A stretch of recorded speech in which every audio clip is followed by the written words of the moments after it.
Hi, it's AJ, and welcome to rule number 6.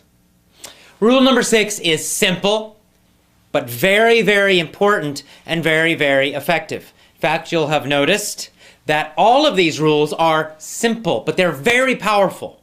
In fact, individually, they're very powerful. Just using one of these rules can improve your English speaking a lot, but the real power comes when you use all 7 of them to totally change the way you learn English.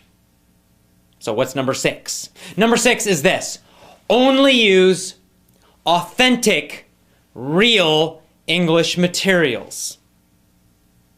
What does that mean? Well, put another way, don't use textbooks. I talked about this already when I was talking about throwing away your grammar books. But really, you need to throw away all of your textbooks. All of them. Get rid of them. They're horrible. They're boring. You know they're boring. They're useless. You know, get rid of all the grammar textbooks, all those with the little fake, conversations in them, and all the nice little graphics and pictures they put in to try to make them seem interesting, when in fact, it's really boring. Because what do those textbooks really have? They got a bunch of fake conversations with boring actors reading them. And then they have a bunch of little boring activities and drills that are supposed to help you improve your communication. It's all bad. It's not going to help you. What you need to do instead is use only authentic, real English materials. What does that mean? Well, when I say real, here's what I mean. The best materials are the ones that are for native speakers. In other words, books and audios and videos that are made for Canadians, Americans, British people, Australians. They're not made for foreigners learning English. They're made for the people actually living in those countries. That's a real, authentic material, book, CD, video, whatever.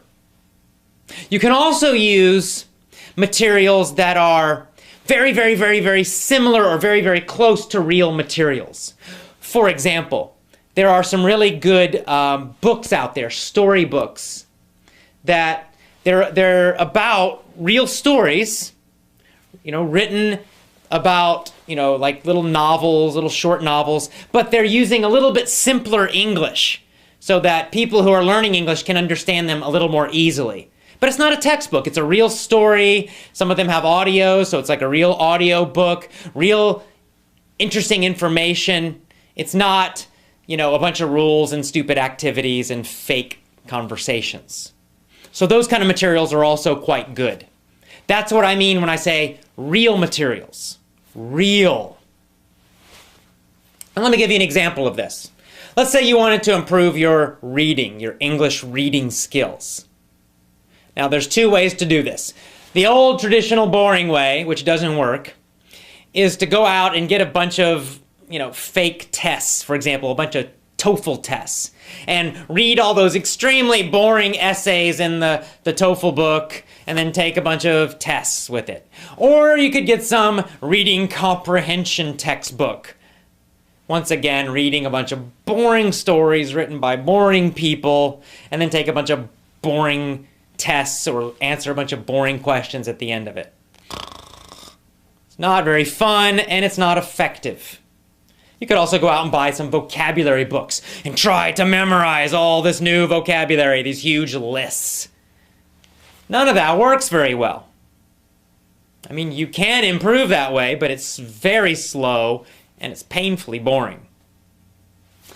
A much better way, and the research shows a much more effective and powerful way, is to read easy stories, to read easy novels. Now, what does easy mean? Well, it depends on your level. For some people, easy means children's books, right? Books that are made for American children or British children or Australian children, whatever. But they're not made for foreign students. They're made for the local people, but they're at an easier level because they're for children. For you, for a lot of people watching this video, probably I would say easy novels for young adults, for older elementary school children or middle school children or high school level. Depends on what your level is. So when I say easy, I usually mean you should understand about 95% of the words without a dictionary. So then you can easily guess the other 5%. I've mentioned this before. So if you wanted to improve your reading, what you would do is you'd go out and you would read as many of these novels as you could. You could read magazines, easy magazines for kids or for young adults. And read lots of them. You could read a lot of novels. There's lots of those novels for adolescents. Adventure novels, romance novels. And they're for young adults, so they might be a little bit not really for total adults, but it's much more interesting and fun to read those than textbooks, I promise you. And you would read lots and lots and lots of them, and as you did that, your vocabulary would increase. Your reading comprehension would increase very quickly. Your reading speed in English would improve very, very quickly. And soon, in just a few months, those kinds of books would be super easy for you. And then you could start reading more difficult material. Maybe you would start reading, high school level novels and stories. And you'd read lots and lots and lots of those. If you like romance, you'd read romance books. If you like adventure, you'd read adventure. If you like science fiction or fantasy, you'd read those kind of books. If you like nonfiction, well, you'd read a lot of nonfiction. But it would be real books. And then eventually those would feel easy. It happens quite quickly, in fact. If you read every single day like that, you improve quickly. And then you could go up to adult level novels. You could read books by, famous best-selling authors, John Grisham, Stephen King. Again, depends on your interest. Always choose things that you personally like and enjoy. And by reading lots and lots and lots of those books, reading lots and lots and lots of Stephen King books, for example, or John Grisham books, your reading would improve so fast, so powerfully, and so much faster, so much more powerfully than someone who's trying to learn from textbooks and reading comprehension books and vocabulary books. This is a much faster, more powerful way to improve your reading. Now, of course, in these rules, we're talking about speaking and listening. So how do you do that? Well, it's the same idea. It's exactly the same idea. Instead of using books, you would use audios. So you want to listen to as many easy, real audios as you can every day. You want to listen to audio stories. You want to listen to easy audio books. You want to listen to podcasts, audio radio shows. Easy audios on topics that you enjoy, that are entertaining. It's real stuff. And you would follow that same thing. For a while, those really easy ones maybe they would feel a little difficult to you. But after listening to them again and again and again, they quickly become easy. Then you go up to a higher level. And then you do it again and again and again. And soon you're listening to real audios, real audio books for adults, for American adults, for British adults. Or real radio shows for Americans or Canadians or British or Australian. You can mix all of those. It doesn't matter. That is how you learn real English. Because see, in the textbooks, it's not real English. It's very unnatural. Those fake conversations are unnatural, and we don't really speak that way. Right? What's lesson 1 in most textbooks? Hello. Hi. How are you? I'm fine. And you?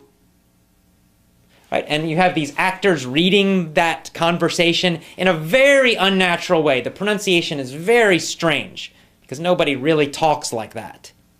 And in fact, in the United States, when you meet someone the first time, you will almost never hear that kind of conversation. People really say things like, "How you doing? What's up? Nice to meet ya." You don't find those little phrases in most textbooks, yet those are the most common, real ways of greeting people. That's why, you learn all this textbook English, and then you go to a country, and you can't understand anybody. Even though you know 10,000 words or 20,000 words or something, and you know all this grammar, but you can't understand the real people having real conversations. Why? Because you learned textbook English. You did not learn from real English materials, authentic English materials. So if you want to be able to function with real English, especially if you want to talk to people who are from Canada or the United States or the UK or Australia, then you must learn from real materials. Very important. And once again, this is how children learn, right? Children do not study textbooks to learn their own language, right? Little 2-year-olds and 1-year-olds and 3-year-olds are not studying English textbooks in the United States. They're learning from stories and real conversations and real communication about real ideas or real emotions. That's how they learn. And that's why they speak so naturally and effortlessly. If you bring a foreign child from another country to the United States, and you put them with a bunch of children, American children who speak English all the time, that child will learn English perfectly. With no textbooks, with no grammar study. How do they do it? Well, they do it with real stories, real playing with the other children, real communication, real English. So, what you need to do is, number one, is go out and get real materials. And of course, our lessons, that's what I do. I tell you stories. And I give you a lot of teachings. My lessons are not focused on the little parts of English, because I don't want you to think about that at all. I want you to think about interesting ideas. I want you to feel entertained. I want you to focus on the emotions and the ideas of what I'm saying, of what's inside the audio. So most of my main lessons are on personal growth topics about being more healthy, having more energy, being more successful in all parts of your life. I want you focused on those ideas. You're learning English at the same time, but I don't want you thinking about every little word. I don't want you thinking about the grammar rules. I want you focusing on the ideas, on powerful ideas, interesting ideas. As you focus on those real ideas, real emotions, you will learn the English automatically. It's the same with the stories. I make them funny and crazy so that you remember them, so that you are entertained. You're focused on the emotions and the crazy ideas in the story. And the grammar and the vocabulary and the pronunciation just happen automatically. You're focused on being entertained. You're focused on getting interesting information, useful information. That's what makes real materials so powerful and so much better than some terrible, boring, useless textbook, which will not teach you real English anyway. So, use real materials in order to improve much, much, much faster, to understand real speech so that when you go to a country or you talk to someone from an English-speaking country, you will actually understand them. You'll understand the real English they use in conversations, not some textbook that nobody uses. And I think another big reason to use real materials is you'll enjoy it more. It's just more fun. It's more interesting. Instead of learning a bunch of boring junk in a textbook that's just useless and not real, you get to learn real, interesting ideas. Or you get to be entertained. You get to have interesting emotions. It's real stuff. It's the kind of things you might enjoy in your own language. So important. So powerful. So, rule number 6 is this. Use only authentic, real English materials. And that's rule 6. Tomorrow's our last rule, so look for the next email tomorrow. Last rule. See you again. Bye-bye.